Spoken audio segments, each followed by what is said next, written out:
Olá, meus queridos irmãos, queridas irmãs, amigos e amigas, que prazer estar aqui com vocês mais uma vez para este nosso ponto de encontro semanal, lugar para estudar a Palavra de Deus. Eu sou o pastor Hélio Carnassali e que bom que nós estamos juntos aqui nos canais da Sá Feliz que nos proporciona esta oportunidade. Aí está o link que você ouve toda semana eu falar. Se você fizer a sua inscrição, você automaticamente receberá informações, novidades e melhor, você vai receber o acesso direto ao estudo da lição, seja ela completa, chamada de resumão, ou então as porções diárias. Aproveite e faça a sua inscrição. Lembre-se que você pode enviar seus comentários, suas observações, postar os seus pedidos de oração e o melhor, você terá facilidade para compartilhar esse conteúdo, lembrando que há pessoas queridas que estão conectadas conosco apenas por meio deste compartilhamento.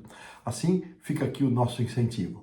Estamos avançando no estudo da lição deste primeiro trimestre de 2026, que tem como tema geral Cristo em Filipenses e Colossenses.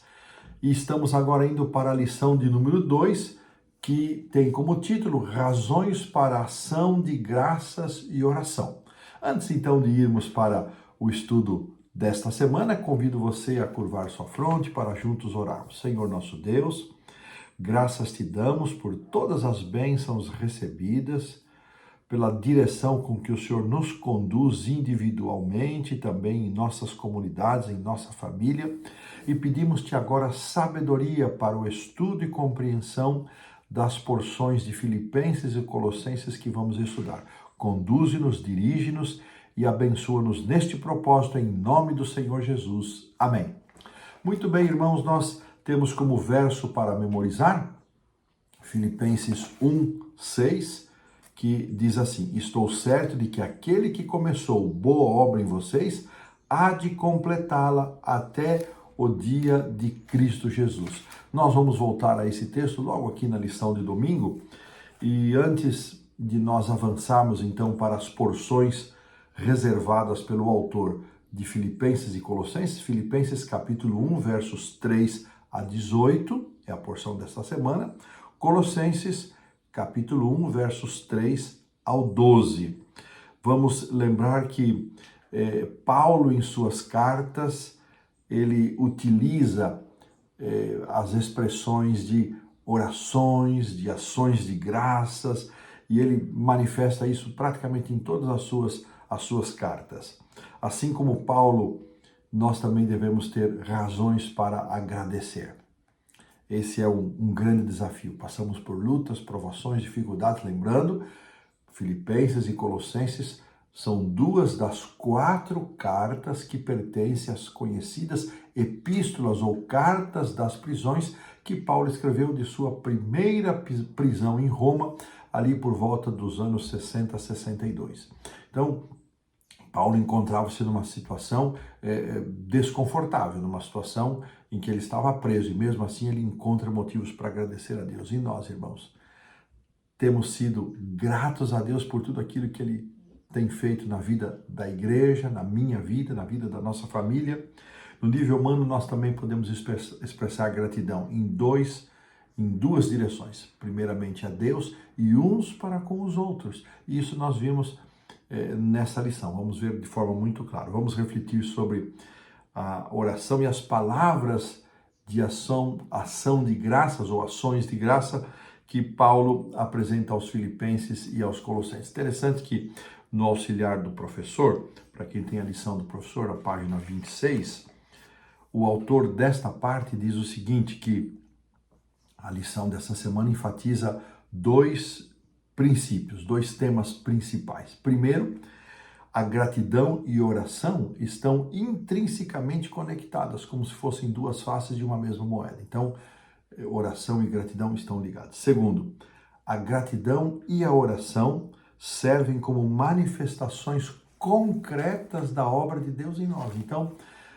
2 aspectos muito interessantes. Gratidão e oração estão tão conectados que fazem parte como se fossem 2 faces da mesma moeda. E essas 2 posturas ou duas características. A pessoa que é grata, a pessoa que ora, representa de uma forma bastante evidente a manifestação da obra de Deus em nós. Ou seja, nós só podemos ser gratos, nós só podemos separar tempo para a oração como resultado da operação de Deus na nossa vida. Naturalmente nós não somos gratos, não somos agradecidos e naturalmente nós não somos inclinados à oração. Isso resulta daquilo que Deus faz em nós, por meio de nós, e isso é realmente significativo. Esse é o que nós vamos estudar nessa semana.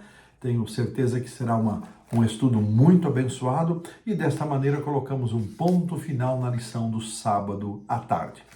Avançando então para o domingo, nós vamos cobrir domingo, segunda e terça com os textos de Filipenses 1, 3 a 18 e os textos e as lições de quarta e quinta com os textos de Colossenses 1, 3 a 12. Começando então com a parte do domingo, aqui o autor dividiu entre os versos 3 a 8. Vocês ouvem o som aqui? São as maritacas. Outro dia alguém perguntou que som de pássaro são maritacas. Temos aqui muitas maritacas.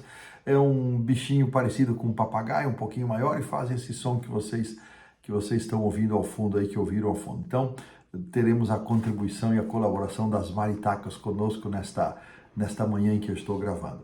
Então, Filipenses 3:8 nos pergunta o seguinte: pelo que Paulo expressou gratidão? E que certeza ele deu aos filipenses? Bom, Paulo diz que ele era grato a Deus pelas recordações que possuía dos filipenses e também por conta de toda a cooperação que eles apresentavam para a causa do Evangelho. E no verso 6, ele apresenta uma certeza, esse é o verso para memorizar, de que aquele que começou a boa obra nos filipenses haveria de completá-la em Cristo Jesus. Então vamos entender que Paulo e a igreja dos filipenses tinham uma ligação muito forte, muito próxima, e isso, Paulo fundou a igreja, ele esteve ali desde o início, seja com Lídia, seja na história do carcereiro. Então, era natural que numa carta aos filipenses, Paulo derramasse todo o seu sentimento, o seu amor. Mas isso era também compartilhado, porque os filipenses, Paulo vai mencionar isso, pelo menos 2 vezes, eles haviam, quando Paulo estava em Tessalônica, depois de sair ali de Filipos, pelo menos 2 vezes eles mandaram um representante para que soubesse como ele estava, para que soubessem como ele estava, e também enviaram recursos para Paulo. Assim, Paulo sentia saudade. Os versos iniciais, achei isso tão interessante. Paulo dizia: olha, eu tenho saudade de vocês, estou aqui com o meu coração saudoso, eu penso em vocês. E estas expressões de amor fraternal, elas fazem muito bem para nós hoje. Nós também podemos não só nos dirigir a Deus em oração e agradecer a Deus, mas expressar nosso carinho e nosso sentimento para com os irmãos. As palavras que estão em Filipenses 1:3, dou graças ao meu Deus por tudo que recordo de vós, diz aqui o autor que, além de destacar a forte relação de Paulo com os filipenses, também indica que Paulo se lembrava deles em oração, mas também pode significar que Paulo sabia que Paulo, era lembrado pelos filipenses, seja em orações, seja em ações. Essa ambiguidade, ou seja, esse duplo sentido, só esclarece essa boa relação que havia entre Paulo e também essa igreja. Paulo menciona que tomava parte da mesma forma como ele participava dos sofrimentos de Cristo, está no capítulo 3, verso 10. Os filipenses também estavam ligados, associados a ele nos sofrimentos que ele enfrentava. Assim, eles o apoiaram não só espiritualmente, não só emocionalmente, mas também financeiramente, conforme está no capítulo 4, versos 14 e 15. Essa parceria, que existia desde o primeiro dia, diz aqui o autor da lição, levava Paulo a agradecer a Deus por eles e a orar com alegria.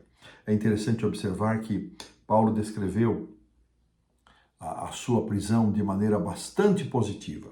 Aqui o verso 7 diz, eu vou pedir para a produção colocar aqui, por favor, Filipenses 1:7, é justo que eu assim pense de todos vós, porque vos trago no coração, seja nas minhas algemas, seja na defesa e confirmação do evangelho, pois todos sois participantes da graça comigo.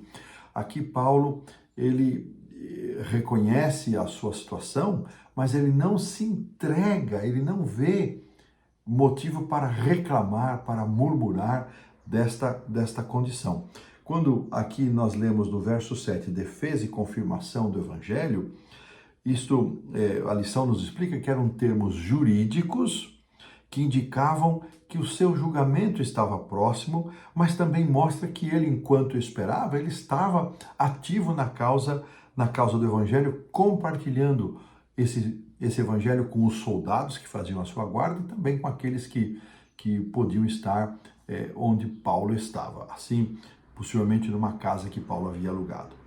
De tal maneira que Paulo se preocupava muito menos com o que haveria de acontecer com ele, mas ele se preocupava muito mais com a causa do evangelho. Uma palavrinha sobre o verso 6.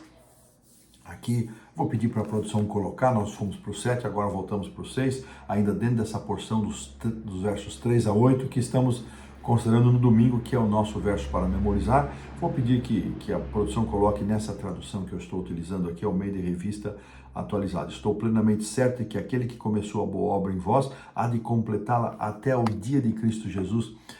Essa é uma referência à iniciativa de Deus de não só ser o iniciador, ser aquele que nos procura, aquele que nos chama, mas é aquele que nos acompanha, aquele que nos desenvolve, aquele que nos abençoa, aquele que faz com que nós nos desenvolvamos e cresçamos em Cristo Jesus até o dia de Jesus, referência à sua volta.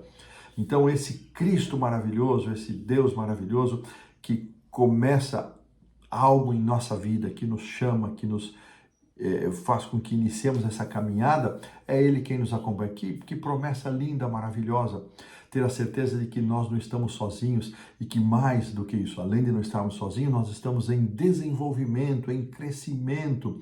Deus está operando em nós, não operou só para nossa conversão. Muitas igrejas e às vezes até pastores têm um forte programa para atrair pessoas para a igreja, mas nem sempre acompanham como deveriam estes novos conversos. Esse é um desafio que toda igreja tem, não só atrair, mas amar, adotar, abraçar, acompanhar e ajudar esses novos crentes no seu desenvolvimento. Paulo nos diz que Deus faz isso. Que linda palavra, que linda promessa é esta. E com esse pensamento, nós colocamos um ponto final na lição de domingo. Avançamos para a segunda-feira, que tem como título Pedidos de Oração de Paulo. E aqui, terminada esta sessão dos versos 3 a 8, Paulo, a partir do verso 9, que é a porção da segunda-feira, os versos 9 a 11, ele diz, e também faço esta oração.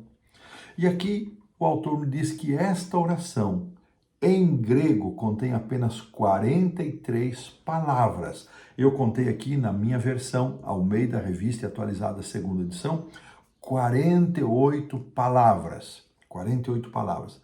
Mas elas resumem, é uma oração curta, podemos dizer, poucos segundos para pronunciá-la, mas elas resumem as preocupações de Paulo, as quais ele desenvolveu no restante da carta, destacando amor, conhecimento, discernimento, pureza, vida irrepreensível e a justiça que recebemos por meio de Jesus. Por trás dessa oração, como das expressões anteriores de ações de graças de Paulo, nós podemos observar que há uma ênfase de Paulo na igreja como um todo, A oração de Paulo ela está completamente voltada para os filipenses, para os outros.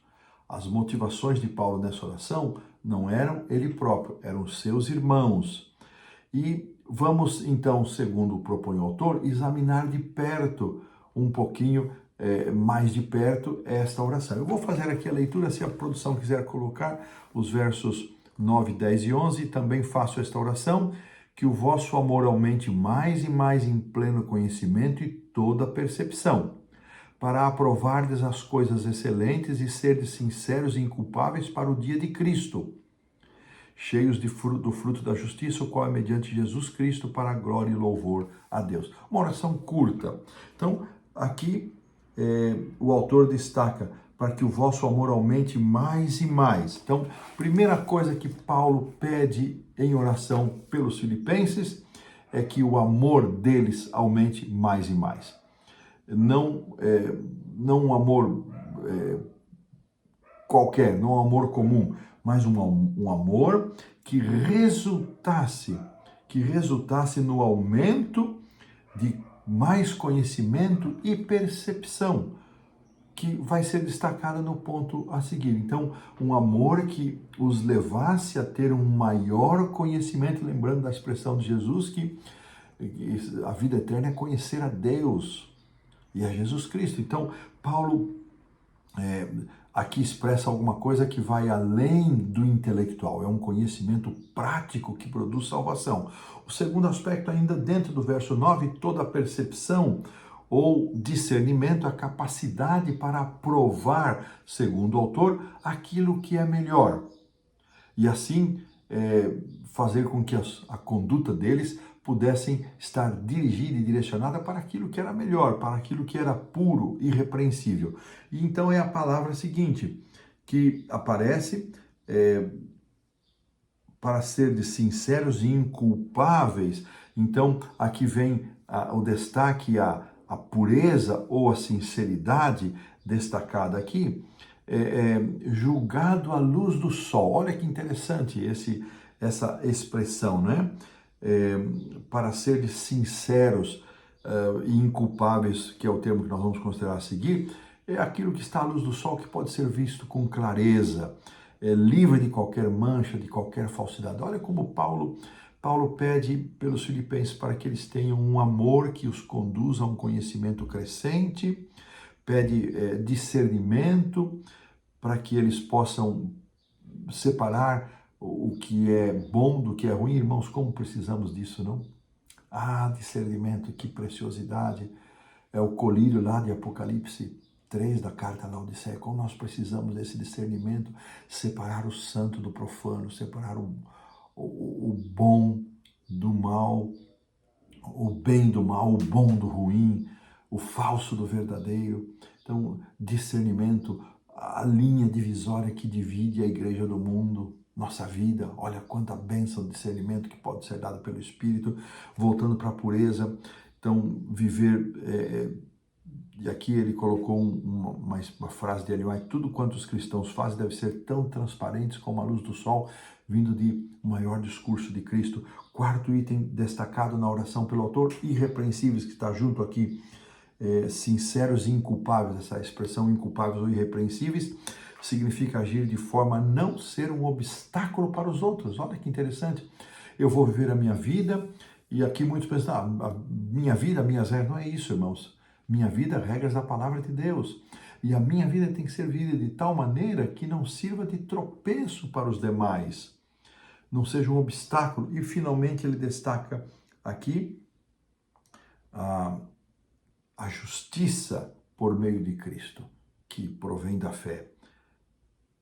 Tema abordado por Paulo nas suas cartas, lembrando que nós não temos autoprodução de justiça, mas essa justiça é produzida em nós por meio de Jesus. Então, 5 destaques que o autor deu aqui para estes versos 9 a 11 que contém a oração de Paulo, e desta maneira nós colocamos assim um ponto final na lição da segunda-feira. Avançamos para a terça-feira, onde vamos considerar os versos finais de 12 a 18 da carta aos Filipenses, e depois vamos passar para os Colossenses. Ele aqui nos é dito como é que Paulo enxergava a sua prisão.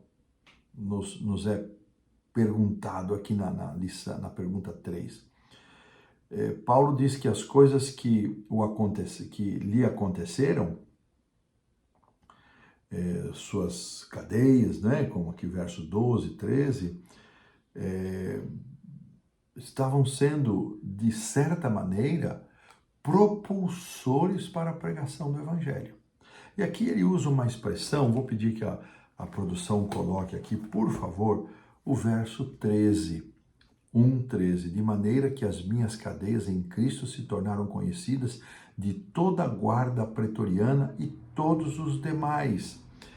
E é interessante, irmãos, que aqui é mencionado este aspecto, né, da guarda pretoriana, que havia vários sentidos. Aqui nós já vimos que eram 14 mil soldados dessa força especial.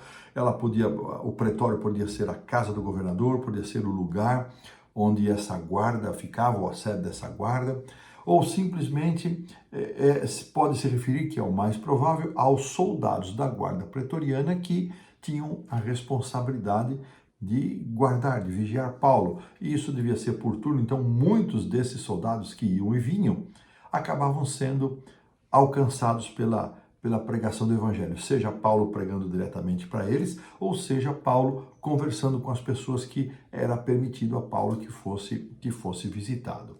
Assim, Paulo enxergava a sua própria situação com um discernimento espiritual muito desenvolvido. Ele não via como uma barreira, um impedimento, um motivo para lamentar, para se entristecer, para se vitimar, mas ele via na sua prisão um motivo para o Evangelho. Ele havia, na carta que ele escreve aos Romanos, ele havia dito que o seu interesse era visitar Roma e também ir até a Espanha.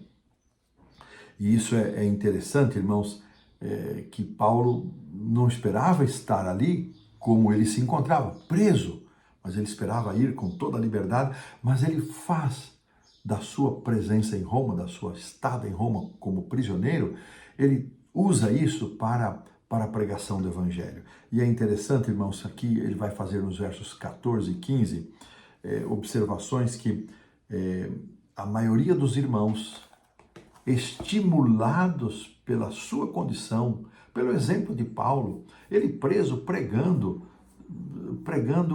a gente ligada a essa tropa de elite, essa guarda pretoriana e a outros que iam até a sua casa, isso impulsionou muitos irmãos para que saíssem do seu conformismo, da sua comunidade e assumissem um lugar na pregação do Evangelho. Mas havia um outro grupo também, destacado aqui no verso 15, que efetivamente proclamam a Cristo por inveja.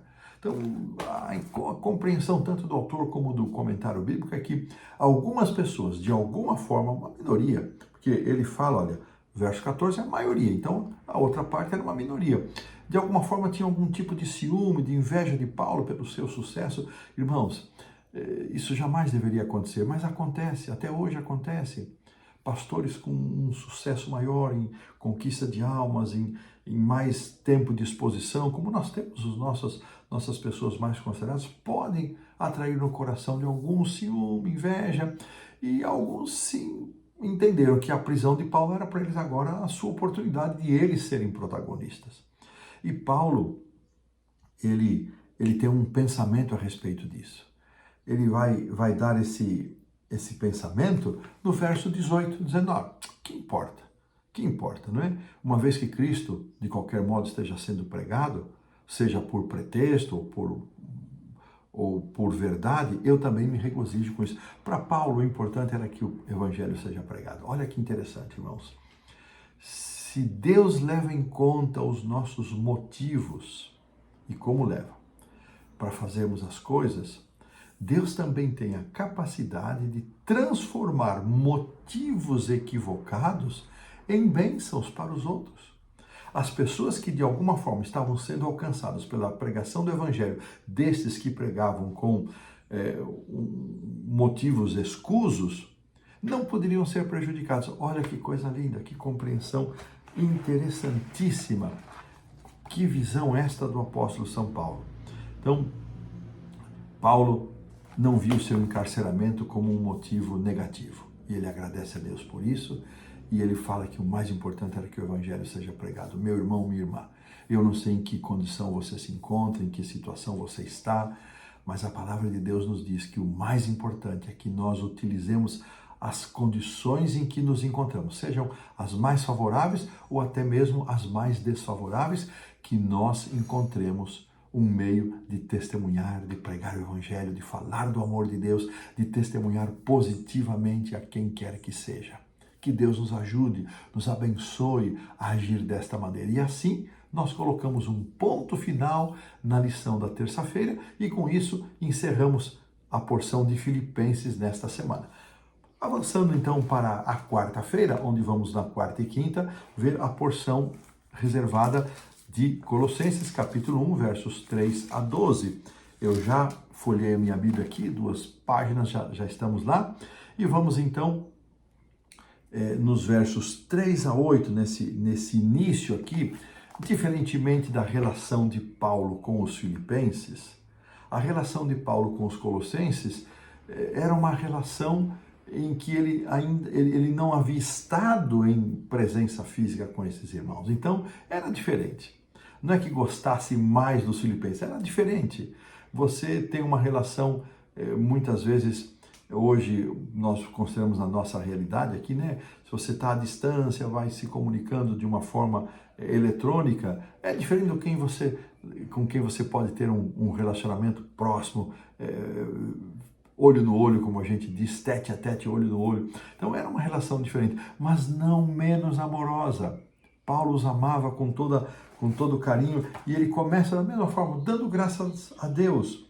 E ele faz, nas suas palavras iniciais, especialmente nos versos 4 e 5, ele dá graças a Deus pelos colossenses por causa de 3 elementos: fé, amor e esperança. Olha que interessante isso, né? Ele destaca fé, amor e esperança. E ao fazer esse destaque, versos 4 e 5, ele arremata esse motivo de gratidão, fé, amor e esperança, dizendo o seguinte, a qual antes... vamos ver o verso 5 para não haver confusão aqui, né? Colossenses 1:5. Põe para nós aí, produção. Por causa da esperança que vos está preservada nos céus, da qual antes ouvistes pela palavra da verdade do Evangelho. Palavra da verdade do Evangelho. E aqui há um destaque, irmãos, sobre a palavra da verdade. O Evangelho é verdadeiro porque se baseia na palavra da verdade.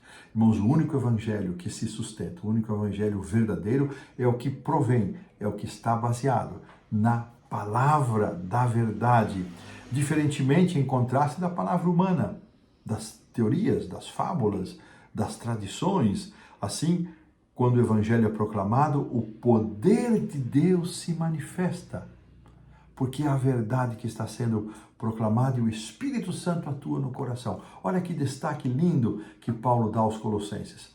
Fé, amor, esperança, palavra da verdade. O mais impressionante talvez seja a rápida expansão do Evangelho. E aqui nos é dito que eles haviam sido instruídos por Epáfras. Nós já consideramos isso. Epáfras muito possivelmente havia aceitado o Evangelho em Éfeso e ele vai como um missionário para Colossos. E aqui nos é dito, irmãos, que, ou seja, 30 anos depois da morte e da ressurreição, nos é mencionado que eles também estavam sendo instruídos. E Paulo disse que o Evangelho havia se espalhado em todo o mundo, em todo o mundo. Essa expressão, que o Evangelho havia se espalhado em todo o mundo, irmãos, não pode ser entendida no sentido absoluto da expressão. O Evangelho havia sido espalhado em todo o mundo que havia sido alcançado pelo Evangelho, não é no sentido absoluto. Paulo faz uma referência aos lugares alcançados. Lembramos, havia ainda lugares no mundo que não haviam sido alcançados pelo Evangelho. Então, essa não é uma expressão absoluta. E aqui interessante que o verso 6, olha, que chegou até vós como também em todo mundo, falando do Evangelho. Depois no verso 23, a toda criatura debaixo do céu. Ou seja, não podemos cometer o erro de dizer, olha, no tempo de Paulo todo o evangelho havia sido pregado em todo mundo e a toda criatura. Não é assim. Nem todos os lugares haviam sido alcançados e nem todas as pessoas haviam tomado conhecimento do evangelho. E esse é, sem dúvida, um registro que Paulo faz no sentido, olha, em todas as partes que o evangelho tem avançado, para todos aqueles que têm ouvido esse evangelho. O importante é aqui destacar o compromisso de Paulo com o evangelho, com a pregação, o compromisso das igrejas para as quais ele escreve com a pregação do evangelho, e daqui nós tiramos um pensamento: qual é o meu compromisso com a pregação do evangelho? Qual é a minha parte na pregação do evangelho? Talvez nós pudéssemos dizer, olha, aqui no meu bairro todo mundo sabe que eu sou adventista. Isso significa que o evangelho foi pregado a todo o bairro? Não. E nem significa que todos realmente saibam. Talvez pessoas mais próximas percebam o seu movimento de entrar e sair aos sábados com uma roupa diferente, no horário habitual, mas isso não significa que todas as pessoas tenham participado do conhecimento do evangelho prático. É verdade que o sistema do Império Romano permitiu que o evangelho avançasse, sim. Os sistemas, as estradas, criaram isso e outras questões, mas criaram facilidades para a expansão do evangelho, mas não ainda podia se dizer no sentido absoluto. Irmãos, a pregação do evangelho é um grande mistério para nós. Nós temos hoje cerca de 2 bilhões e 400 milhões de cristãos para um mundo de 8 bilhões. Cerca de quase 6 bilhões de pessoas não são cristãs, muitos desses não conhecem a Jesus, mas Jesus prometeu, 24:14 de Mateus, que quando esse evangelho fosse pregado, então o fim viria. E quando nós pensamos nessa realidade, muitos podem se desanimar, mas então o fim nunca vai vir, como é que, fora os países que têm restrições à liberdade religiosa, onde não se pode estar presencialmente pregando o evangelho. Irmãos, isso não deve ser um peso no nosso coração, a não ser uma preocupação pessoal, para cumprirmos a nossa parte, não um peso para desânimo, porque ele é fiel. Aquele que começou a boa obra, vimos ali, ele vai terminar. Isso vale para o pessoal, para a igreja e para a pregação do evangelho. Apocalipse 18 diz que um quarto anjo, um outro anjo que desce do céu e ilumina toda a terra, esse cumprimento está por acontecer. Então, a finalização da obra de Deus é uma obra de Deus. Ele se serve de seres humanos, de recursos dados aos seres humanos, mas é uma obra divina. Então isso não deve, irmãos, trazer desânimo, nem tristeza ao nosso coração, a não ser renovação de responsabilidade com o senso missionário, o senso da missão, o senso de pregar o evangelho. E desta maneira, nós colocamos aqui um ponto final na lição da quarta-feira. Avançamos para a quinta-feira, o poder da oração. E interessante que, da mesma forma como Paulo orou ali pelos Filipenses, capítulo 1, versos 9 a 11, agora ele vai orar pelos Colossenses. E nesta oração, eu destaquei aqui alguns aspectos, que a lição pergunta que pedidos específicos Paulo fez, versos 9 a 12. Então, primeiro, que transbordeis de pleno conhecimento da sua vontade. Paulo pede que eles transbordem do conhecimento da vontade de Deus. Segundo, para que eles pudessem viver de um modo digno, ou andar, ou viver de um modo digno do Senhor, para seu inteiro agrado. E este aspecto destaca 2 pontos debaixo do viver de modo digno, ou andar de modo digno. Frutificar em toda boa obra e crescer no conhecimento, no pleno conhecimento de Deus. Então, viver de modo digno envolvia agradar ao Senhor, frutificar em toda boa obra e crescer. E, finalmente, sendo fortalecidos com todo o poder e dando graças ao Pai. Eu destaquei estes 4 itens, com este segundo item tendo esses desdobramentos que eu já mencionei. Paulo orou para que seus leitores fossem cheios do pleno conhecimento da vontade de Deus. E ele descreveu que conhecer a vontade de Deus como ter sabedoria e discernimento, entendimento espiritual. Olha que interessante, irmãos, que conhecimento, sabedoria, né? Aqui estão colocados juntos este conhecimento e esta sabedoria, esse entendimento espiritual. Então, o conhecimento, ele não é só intelectual, não está só no plano do intelecto, ele ele extravasa, ele vai além, ele produz resultados. Tem muita gente com pouca escolaridade, de grande sabedoria prática, e muita gente com títulos que não são sábias, que não têm discernimento, não agem com sabedoria, não é? E aqui o autor faz uma transversalidade. Ele diz, muitas vezes nós perguntamos, porque ele fala do conhecimento da vontade de Deus. E muitas vezes nós estamos em situações que nós oramos e perguntamos, Senhor, qual é a sua vontade para mim? Então o autor dá 4 dicas muito interessantes para... Então vamos fazer aqui uma transversalidade, vamos ir e voltar nesse assunto, abrir um parênteses, vamos fechá-lo. Qual é a vontade de Deus para a minha vida? Em determinadas circunstâncias, quando eu preciso tomar uma decisão, quando eu quero buscar a Deus. Então, 4 aspectos que o autor destaca. Primeiro, a direção do Espírito Santo. O Espírito Santo nos conduz, ele nos guia, ele nos dirige. Segundo, a palavra de Deus, né, irmãos? Eu não vou orar se eu devo fazer alguma coisa material ou própria no dia do sábado, se a Bíblia já me disse que esse dia é um dia reservado ao Senhor. Então, a palavra de Deus é uma fonte reveladora da vontade de Deus. Mesmo assim, guiados pelo Espírito de Deus, tendo a palavra de Deus como orientadora, nem sempre eu vou encontrar aspectos específicos nos quais eu estou envolvido.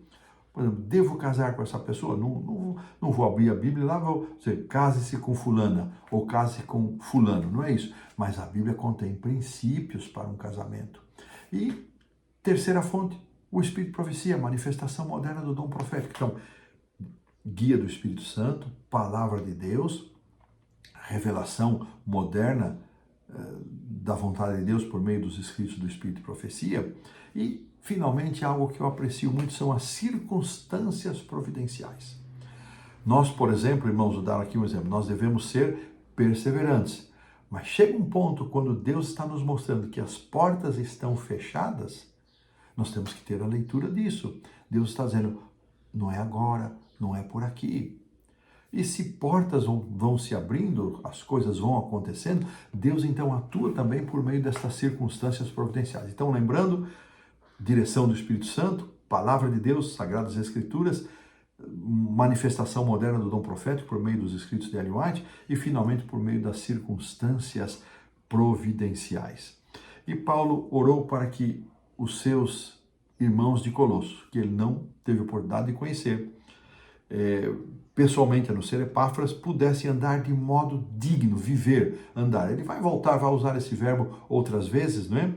Paulo utiliza esse verbo para expressar a nossa conduta, para expressar a nossa caminhada.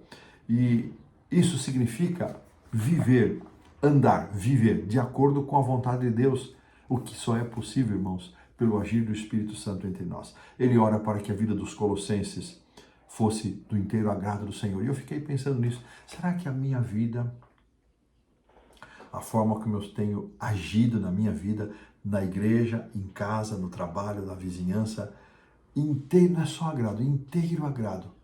Isso é provocador. Será que a minha vida é do inteiro agrado? Há alguma coisa na minha vida que não agrada ao Senhor?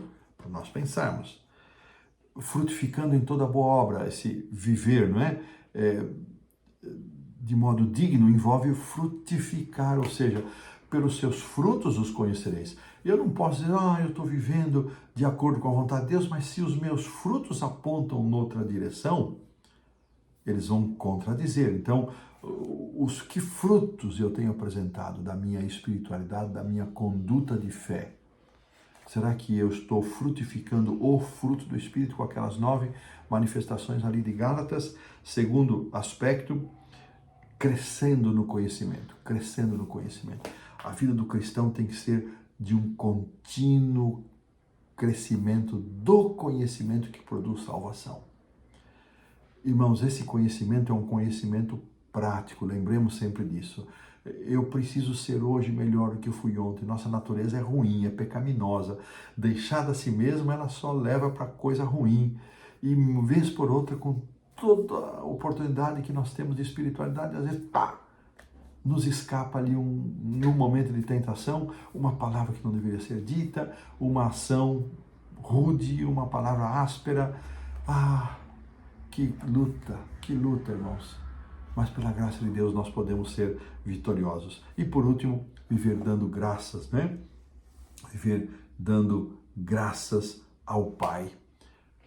Isso é um tema recorrente, então Paulo não só dava graças pelos Colossenses e Filipenses, mas ele os motivava a agradecer ao Pai, a viver uma vida de gratidão, que é um desafio para cada um de nós. Pedimos que Deus nos livre da miséria da lamentação, da murmuração.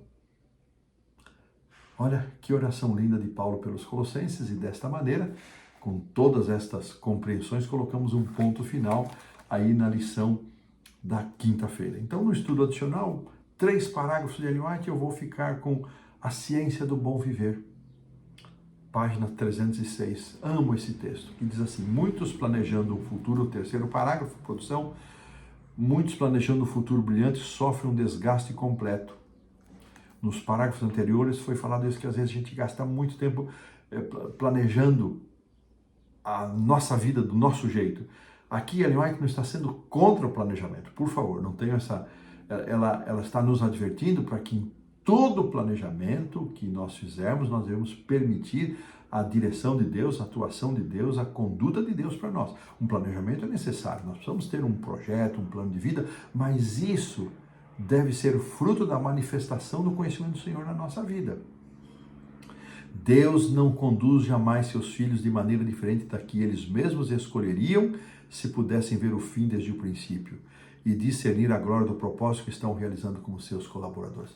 Nós jamais mudaríamos o rumo das coisas se nós víssemos o fim desde o princípio, mesmo que estejamos passando por lutas e dificuldades, irmãos. Mesmo que estejamos enfrentando sofrimento e dor. Confiemos em Deus. Deus sabe o que é melhor. Ele que vê o fim desde o princípio está nos conduzindo, e nós não agiríamos de forma diferente se víssemos o fim desde o princípio e se pudéssemos discernir a glória do propósito que Ele está preparando, com o qual Ele está agindo em relação aos seus filhos. Que pensamento maravilhoso! 4 perguntas para consideração. Eu destaquei a primeira. Você tem motivos para agradecer do que poderia parecer à primeira vista? Você tem mais motivos do que possa parecer à primeira vista? Pelo que você é grato. Por isso. Será que não tem mais coisa para a gente agradecer aí? Sempre tem, irmãos. Graças a Deus que nós temos muito mais para agradecer do que para pedir. Que Deus nos abençoe. Que lição linda, maravilhosa. As 2 orações de Paulo aos Filipenses e aos Colossenses, essas palavras iniciais, que possam motivar-nos, irmãos, a um viver próximo, digno, em todo o nosso viver da vontade do Senhor manifestada na nossa vida, e que possamos viver espiritualmente na plenitude daquilo que o Senhor tem para nós. E dessa maneira colocamos um ponto final na lição da sexta-feira, na nossa lição, na segunda lição deste trimestre. Vamos orar?